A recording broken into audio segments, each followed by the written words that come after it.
You are listening to War of the Stars, a Star podcast, entertainment, with your host, John Tolley.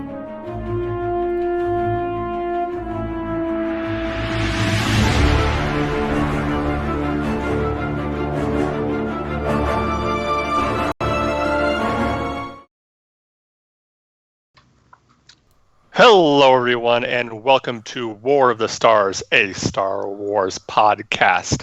We are coming to you tonight, as always, from deep within the Outer Rim, far beyond the watchful eyes of the Galactic Empire. Joining me today, as always, is my co-host, my Chewbacca, my LL37, my... Ladies and gentlemen, Mr. Christopher Stolley. Chris, how are you doing today? At last I will reveal myself to the Jedi. At last I will kill Mark Tolley and have my revenge. I was about to say, you're going to reveal yourself? Ew. I can go on the buses again.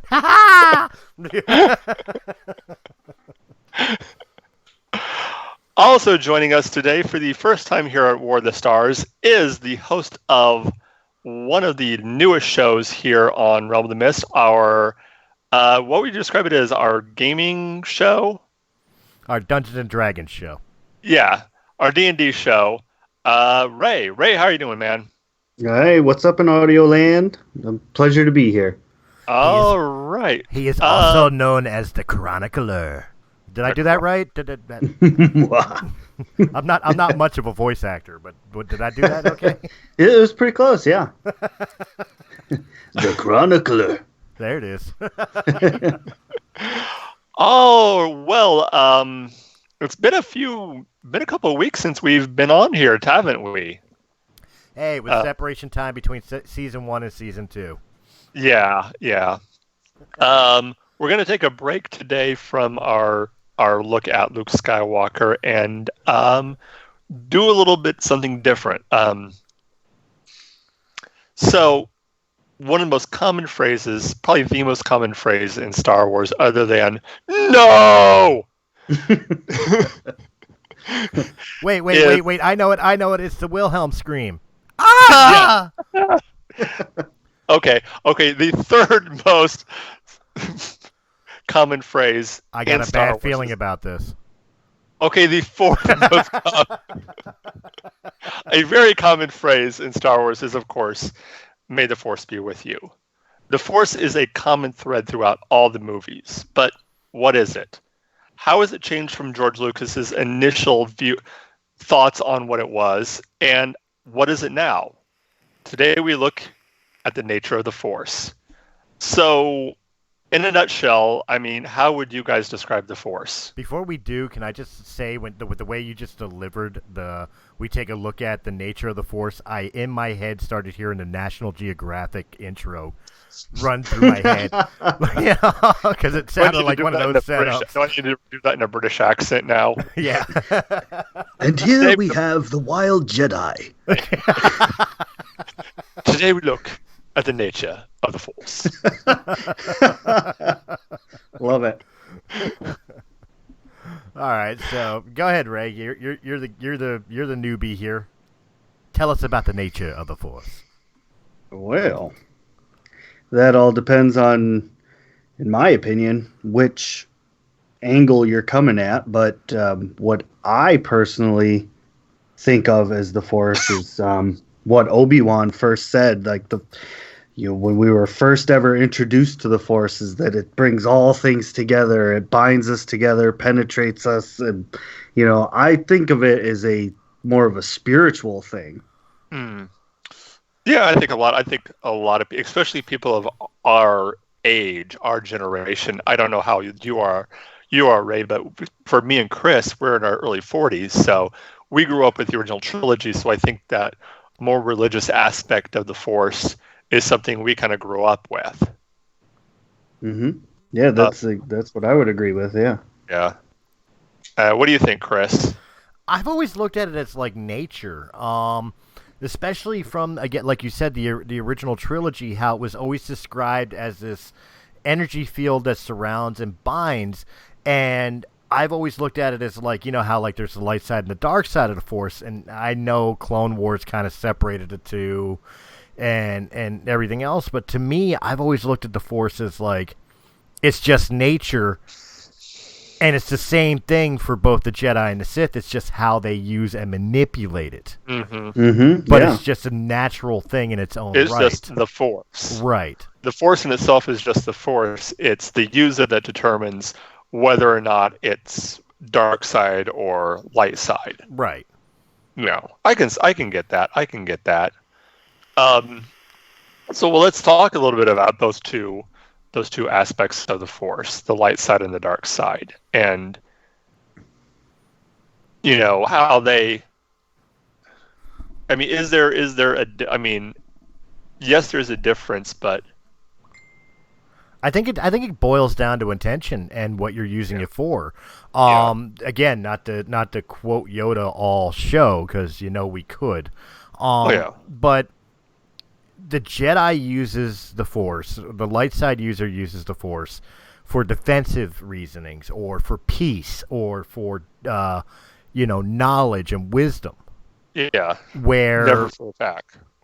Right, where a Sith uses it for passionate reasons and selfish reasons and power hungry and control and so it's the way you manipulate the powers that are given to you by the Force and your intentions with that manipulation. So I think that makes the difference between whether it's a corrupted version of the Force or a pure version of the Force. Yeah. So that brings up the big question of if a Jedi uses a something of the Force that's considered a dark side, something of the dark side, but uses it for good reasons, is it still the dark side? See, I look back at the very original, and this might be a little EU sprinkling in here, but you go back to the very original, the actual Jedi, and the creation of the Sith. They were just Jedi that started using what was deemed the dark side by other Jedi. So I feel like it's just kind of this creation of somebody not liking what the other person was doing. I don't think it's necessarily, you know what I mean? It was something that was, for lack of another term, man-made. Yeah. Well, and you also got to think, too, like the Sith for quite a time, especially in the Old Republic, the Sith was a race of being, not just, dark side users. I mean, there was a planet full of Sith, I want to say people, for lack of a better term. Not all of them, obviously, were Force users. It was just the ideology. And, of course, the society that they lived in. Yeah. And obviously that's before the Darth Bane rule of two and, all that stuff. But I think the Force, especially when it comes to the dark side, is a litany to the old phrase, power corrupts and absolute power corrupts absolutely. Yeah.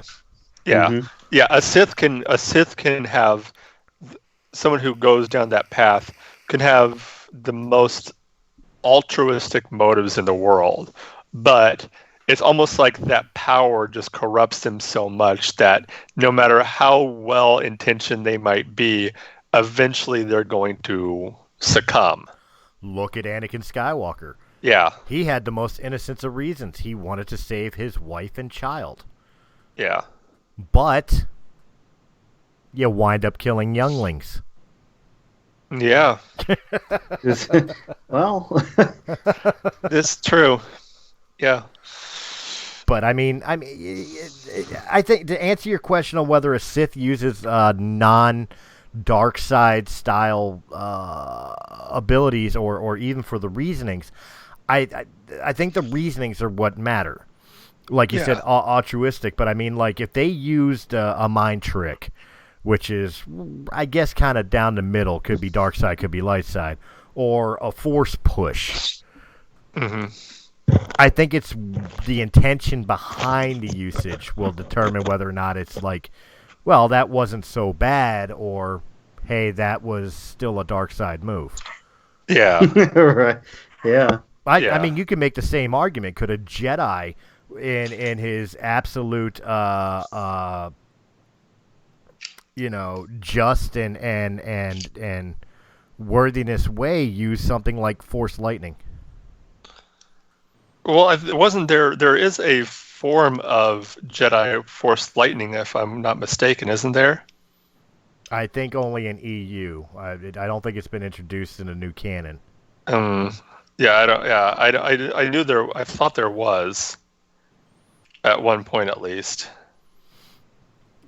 But yeah, it also falls along the lines of is it something that like Luke does because he had turned dark side and then turned back?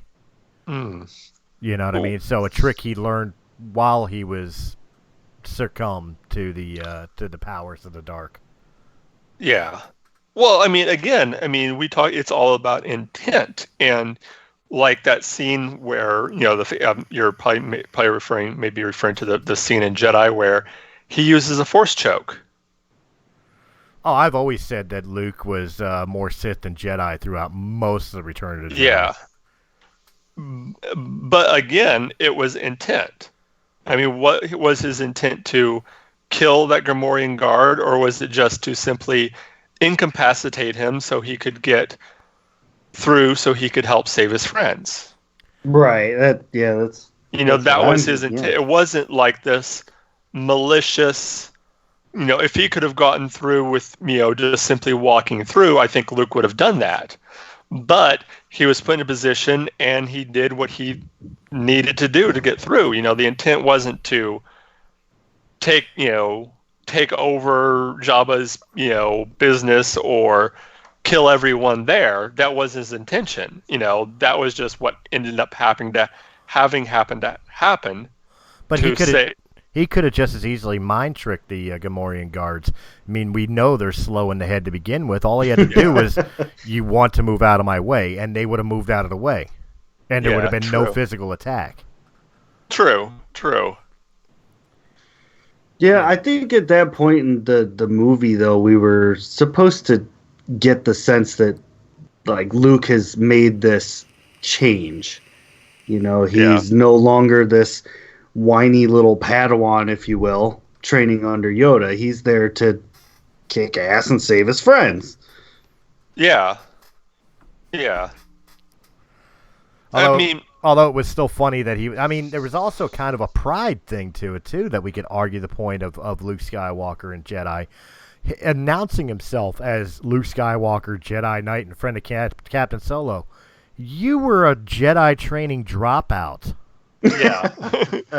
You ain't no damn even Han coming out of Carbonite was like, I'm out of it for a little while, and everybody's got delusions of grandeur. Right. Even Han knew that was bullshit. Yeah, exactly. Yeah. Now, settle down, comment section. I'm not blasting Luke. Just, it's some of the things that always kind of sat wrong with me on Return of the Jedi. Mm-hmm. Well, that pride is something that seems to be throughout the.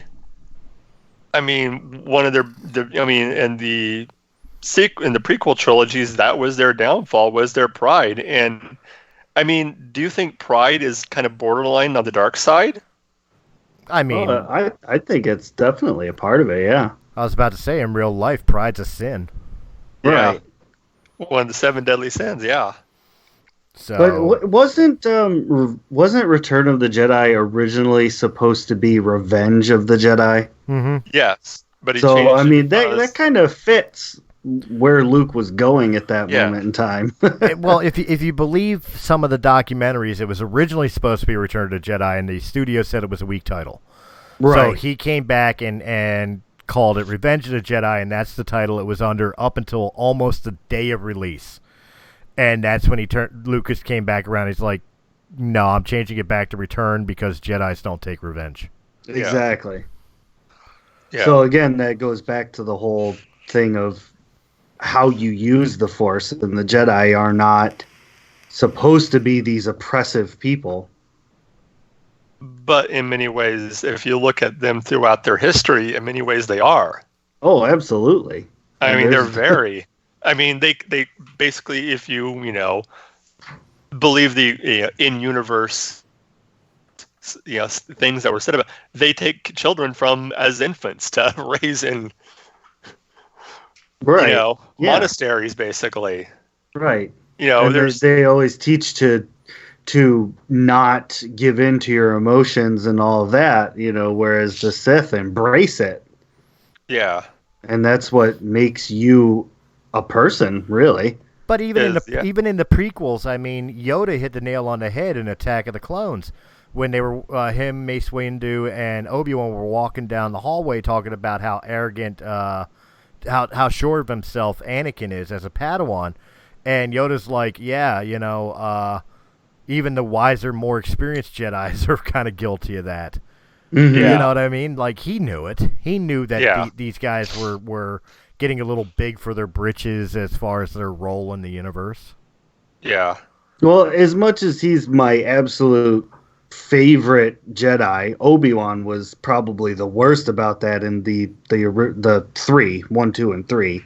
I mean, you look at him progress through those movies, and he was extremely full of himself towards the end there. Yeah. Which brings up a great point. Like, I know we're supposed to be talking about the nature of the Force, but you can't not talk about the Force without talking about Jedi and Sith. Would the prequel trilogy and especially the Jedi be completely different had there always been the Sith? Because I think part of what gave the Jedi their hubris was so many years that the Sith were thought to be extinct. Yeah. So they've had so many centuries of peace, or millennia of peace. Yeah. And then all of a sudden they have this hey, that's what the title's about. Phantom Menace come out of nowhere of a Sith Lord. And of course Palpatine clouding their visions and everything else. Or were they referring to Anakin? Or they could have been referring to Anakin, but I'm pretty sure it was Palpatine, keeping shit from him. But I mean, the fact of the matter is, would the Jedi be a completely different clandestine type of group in the prequels had there always been a Sith issue? Would they be as arrogant? I don't think they would have been, because they would have been used to dealing with this for so many years and would have been better trained and better equipped to know how to deal with it. Mm-hmm. I think part of the Jedi's biggest problem was the fact that they were tied so heavily to the Republic, to the government of the Republic. Instead of being their own, and they tried to be, but I don't know. They just, we can spend a whole episode on the Jedi and the failings of the Jedi. yeah.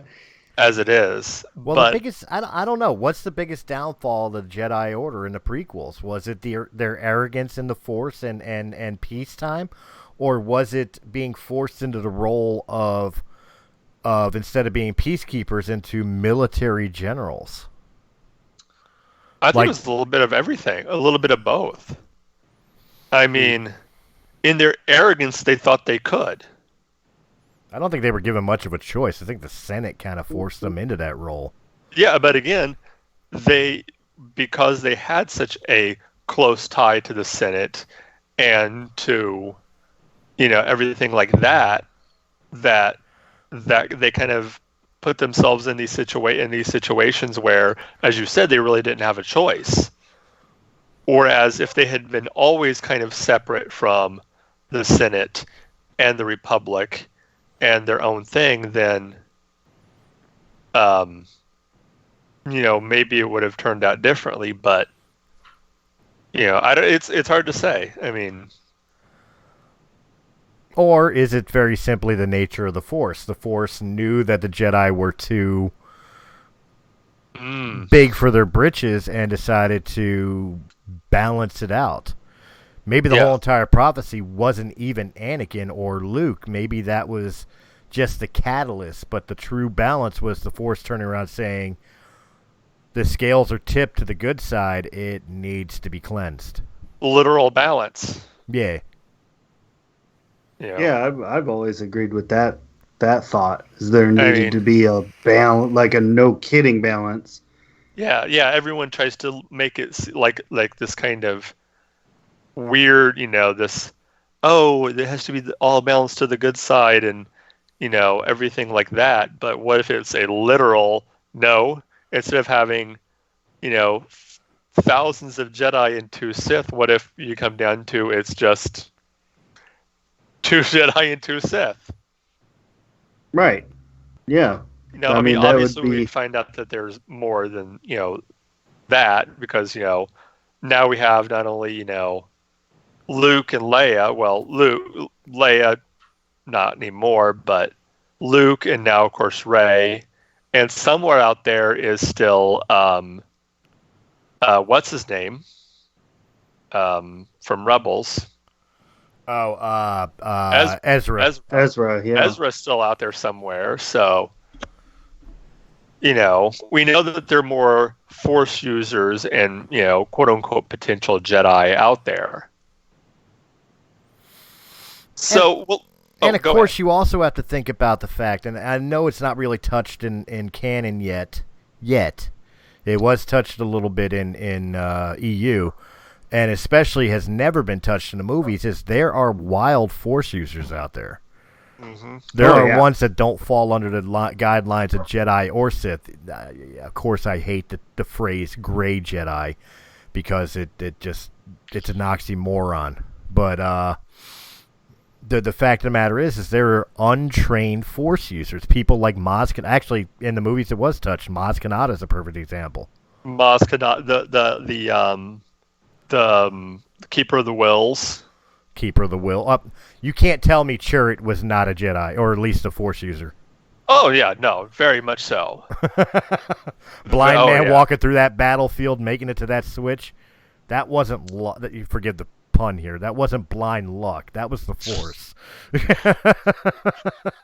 Also, off topic, he would have Chirrut would have been. Sorry, I just had a. Would have been Boba Fett's worst enemy, a blind guy with a stick. Oh yeah. Well, second worst enemy. Boba Fett's truest worst enemy was a toothy butthole. Yes. Well, fair enough. Which in EU comics and books, he has been put inside of 3 times. 3 separate times Boba Fett has wound up in a Sarlacc pit. Look it up. Maybe he just lives there now.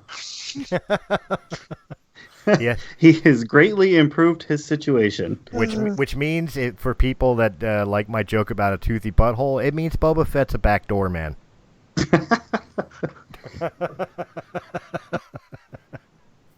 That's right. I don't give a fuck about your feelings. Boba Fett was an overrated character. That's right. I would have to agree with that. Yes. I don't care how cool his armor looked. He was an overrated character. Yeah. To quote epic rap battles of history, he had 5 lines in the original trilogy, and one of those lines was "Ah!" Probably his most memorable one. Yeah. Anyway. Sorry. Going back to the original topic there, one of the questions that I always had is the Force. Is it sentient? We were talking about the Force knew that there had to be a balance. So is the Force able to think?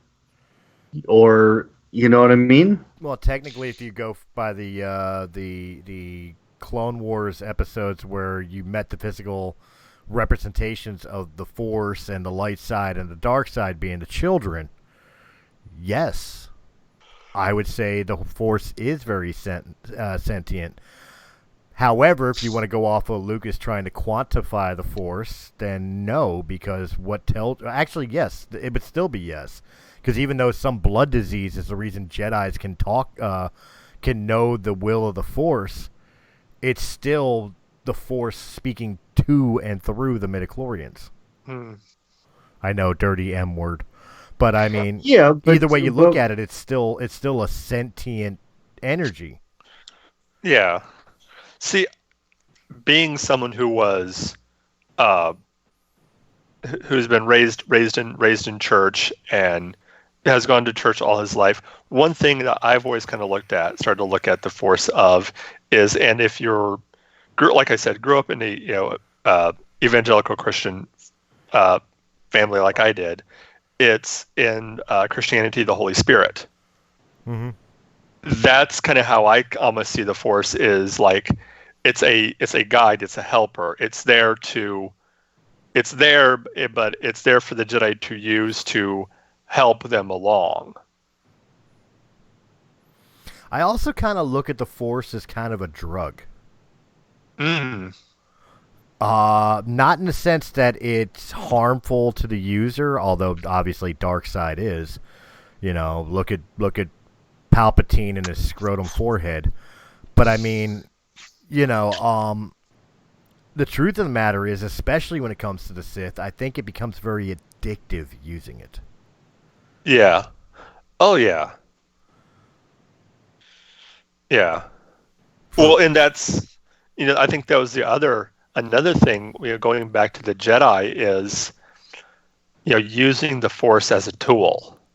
Was it simply a tool like a hammer that the Jedi used, or was it something much more symbiotic with the Force, where they used each other, they helped each other? I think it depends on the era of the Jedi. Yeah.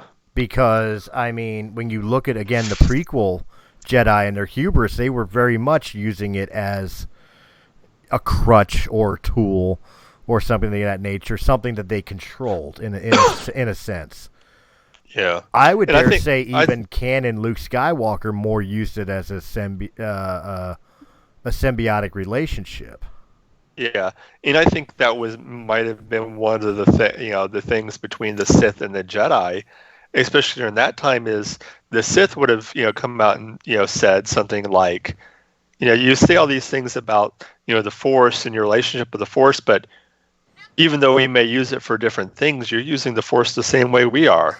We use it as a tool. The only difference is that we don't try to hide the fact that we do use it as a tool. Ray, what do you think? I agree. That's why I ask if it's a sentient thing, because it seems more like something they would use as a tool. But I think that the Sith oftentimes kind of, how to word this? I don't know if y'all. Sorry, I'm a gamer, like tabletop gamer, so I relate this to the Vampire the Masquerade. You've got this one side that says, no, we can use the Force and we are better than you. And then you got the other side that says, well, we can use the Force, but we should use it responsibly. I think that's exactly right. And I think what was lost in translation in the prequel trilogies was that the side that normally says we got to use it responsibly stop doing that. Yeah, they didn't use. Yeah, they didn't use the restraint like they should. Yeah. Yep. I would agree with that 100%. Yeah. They relied too much on it instead of on their own abilities, is the best way I could describe it. Like, one of the best things a Jedi could do is not lift rocks or see into the future or, project themselves across the galaxy. One of the best things a Jedi could do is a simple thing that doesn't even require the Force. Meditation. Right. Yeah. Focus. Mm-hmm. I feel like the Jedi were trying to use the Force more like you said, like as a tool. It wasn't meant to be what you used all the time. It was meant to supplement your natural abilities. All right, well, I got a question for the panel then. Again, going back off of the prequel trilogy, let's play a what if for a moment. Okay. What if Order 66 never happened? Oh, geez. Let's say Darth Maul, Darth Tyrannus, Darth Vader, Darth Sidious never existed, and the Jedi continued down the course that they were going. How long before they themselves became the Sith?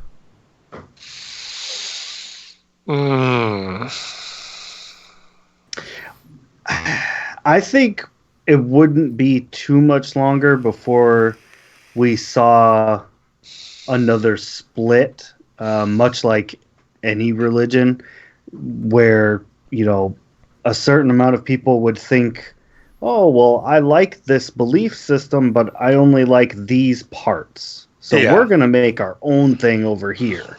And I think you would end up with just this splintered mess of different variations of Jedi.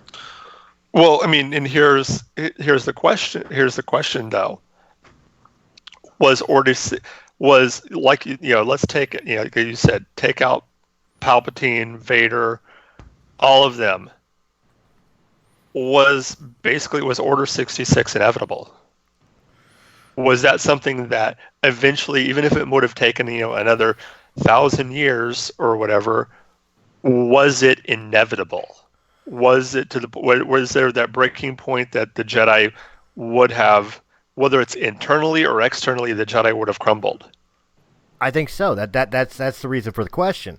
Is if you took away what the catalyst was that caused the downfall of the Jedi, which obviously was Sidious and his political manipulations to become Emperor, and of course means to an end with his apprentices to finally get Anakin and turn him into Vader. Mm-hmm. You take all those catalysts away, the Jedi were still heading down a path of hubris. How long before they destroyed themselves? How long before, like Ray said, they split off into separate splinter cells, or just literally all of a sudden said, you know what? Why are we following these rules of restraint? Yeah, and become the Sith themselves. Yeah. Of course, in their own hubris, they wouldn't call themselves the Sith, but basically they'd be the Sith without the rule of two. Right. Yeah. Well, I mean, you would. History is cyclical, so I feel like they would eventually have come back around to where they were the very first time if we're bringing in the EU, and they would just split anyway, because somebody along the line would say, hey, look, I can shoot purple lightning, and it's awesome. Well, it is awesome, first of all. Yes, it is. Well...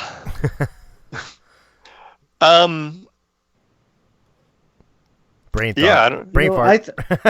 I think what really kind of makes it the dark side, going way back to what this was kind of a thought I had way back at the beginning of all this, but I had to think about it for a while. I think what really kind of makes the dark side different from the light side isn't so much the Force choking or mind tricks or anything like that. I think what really makes it the dark side is that the powers that go against the natural order of things, the extension of life, the creation of life, bringing people back from the dead, the life draining lightning. Like I feel like those things are almost necromantic in a way. Mm-hmm. And so that's what makes it the dark side. But again, it also goes along the lines of like I said earlier in the podcast. That's not necessarily the Force itself; it's the user manipulating it into that fashion, that aspect. I really think the Force doesn't have a light side and a dark side. I think the Force is straight, to use a D&D term. I think the Force is straight neutral, and it's how it's used by its user becomes its good or evil implement. The best way I can describe it is like, think of a river. A river flows downstream like it always does. Nothing ever impedes it. But a river could be used for good, even though it's neutral and it just flows. It can be used for good because you could use it to water, for hydration. You can use it for bathing. You can use it for positive impacts, or you could use it for destruction, like flooding. Mm-hmm. You know what I mean? So it's not the river; it's the users of the river. If that makes any sense to anybody. That was a pretty good analogy. I like it. Yeah, you're welcome. Yeah, that definitely makes sense. It's kind of like a ball of clay. You can either make it into a vase to hold flowers, or you could make it into a knife to shank somebody. Right. Yeah. All really good analogies. All right. Well, we're going to make this a shorter show today because we had a little bit of issues at the beginning of the show, and I have some personal things I have to take care of. So we're going to be wrapping things up here. And Ray, why don't you tell the fine people here on Audioland where they can find you at? You can find me at Chronicles of the Lost Realm. Like they said, the newest podcast on our little entertainment business here. I can also be found at Facebook and Instagram at Chronicles of the Lost Realm. And Christopher. You can find me anywhere. Realm of the Mist. You find the logo for Realm of the Mist. So you find me here for Realm of the Mist podcast, War of the Stars, the Star Wars podcast. It had to be said with Venus. I guess I got wrangled into Tinfoil Hat Society, and of course you'll find me playing Ferran on the newest show of Realm of the Mist Entertainment, which is the Chronicles of the Lost Realm.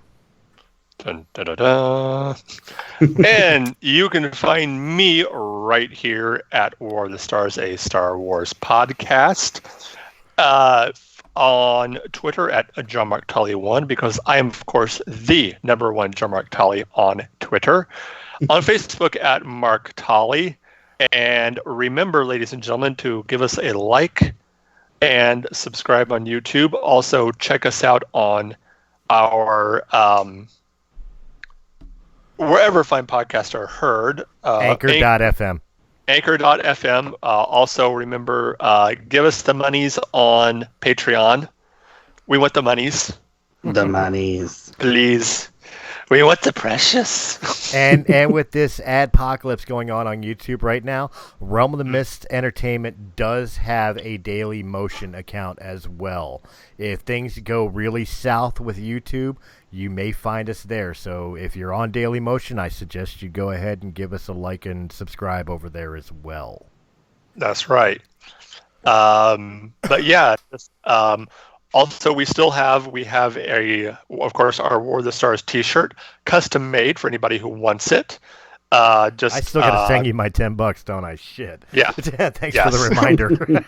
We were on a break for like 2 weeks. I completely forgot about it. Yeah. And until next time, remember, this isn't just my Star Wars. This isn't just your Star Wars. This is our Star Wars. Until next time, may the Force be with you. Always.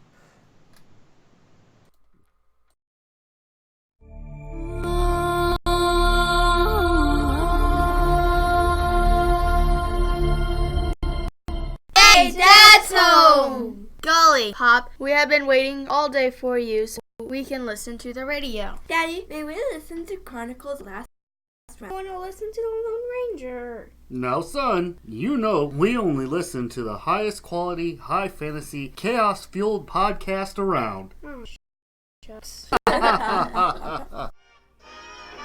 Chronicles of the Lost Realm podcast. High fantasy chaos for only the most discerning ear. Join us every other Friday to hear what crazy antics these players get into next. Don't forget to follow us on Facebook and Instagram and give us a like at Chronicles of the Lost Realm. Don't forget to check for us on YouTube, coming to you soon.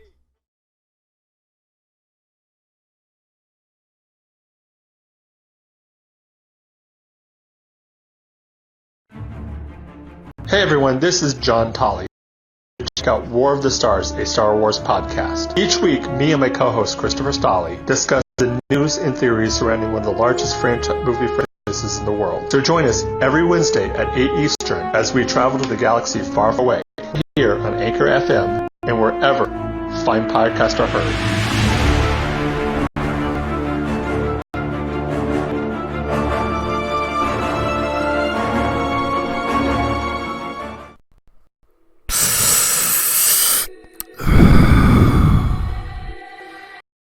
When you need CBD, vape juice, or new mod, go to Vape Scorpion. 08 Philadelphia PA 19116. They are formerly known as They have all your needs, all the juice. And hey, while you're there, sit down, enjoy a beer, and just hang out with a bunch of cool people. You guys really need your next vape machine, or maybe you just want to try juice, make sure you hit up Vape Scorpion. That's 1085 Boston Avenue, Philadelphia, PA 19116, or give a call to 215-464-8273. Oh yeah, and make sure you let them know that Realm of the Mist Entertainment sent you. Why didn't the Three Little Pigs go in for some kind of flat share scheme? Does Jesus get to choose which wine he turns it into? Why don't Sims have the upper body strength to climb out of a swimming pool? And does everybody really want to be a cat? I'm Will Baker. And I'm Alex Prescott. And if you're the type of person that overthinks these deep philosophical questions, then Think to the Brink is the podcast for you. From Disney characters to song lyrics, debates to social etiquette, tune in every week for your dose of paralysis by analysis. All topic suggestions are welcome. If you can think it, we can overthink it. Think to the Brink. Available on all podcast platforms. Hey everyone, this is Dak. This is Liam. And this is White People Shit. We are a bi-weekly podcast. Whoa. Maybe you're bi-week. I'm straight and strong. It means twice a week, you douche. Oh. Yeah, listen to us twice a week. On White People Wednesdays, we talk about stuff, zombies, superhero sex positions. And on Featured Peep Fridays, we interview the Featured Peep of the Week. Yeah, like a fucking... Just search WPS Podcast and look for the white dude in red pajamas. We're on Apple Podcasts, Stitcher, Spotify, YouTube, and any get your podcasts. We believe in equal opportunity humor, where all things can be made fun of. So if your feelings get hurt and you're offended, you can always eat a dick.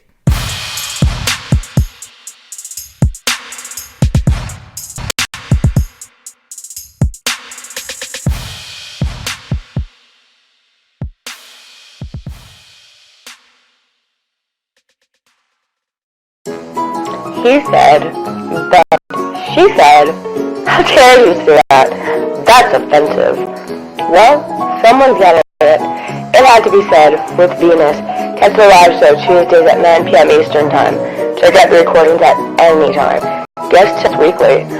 Listener, beware. Mature content, sexual content, trigger warning. Do you dare say it? Hi, my name's Chris, and I'm about Realm of the Mist podcast. Realm of the Mist podcast, we talk about all the entertainment things, from movies, music, books, comic books, and many, many other forms of entertainment, as well as politics, current events, just general humor and having a good time. If you're looking for a podcast that is right up your alley, look no further than Realm of the Mist podcast, here on Anchor.fm, or where fine podcasts can be heard.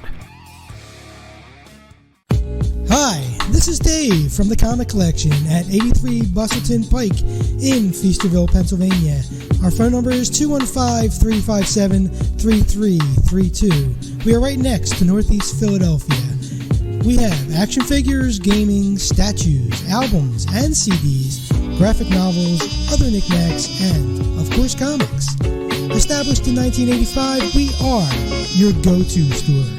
Come by and say hello, and say that the guys from Radiocast FM Radio sent you. The address again is 83 Bustleton Pike, Feasterville, Pennsylvania, or call 215-357-3332.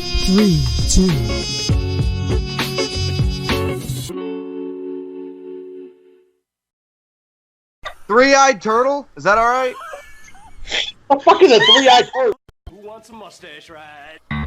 Are you tired of the same old podcasts with no humor? Well, join us for After Hours, where everything is funny, at least to us, on Anchor.fm, and where quality podcasts are heard. How the fuck did we get on this? I don't know. Fucking FCC started this shit. It's their fucking fault.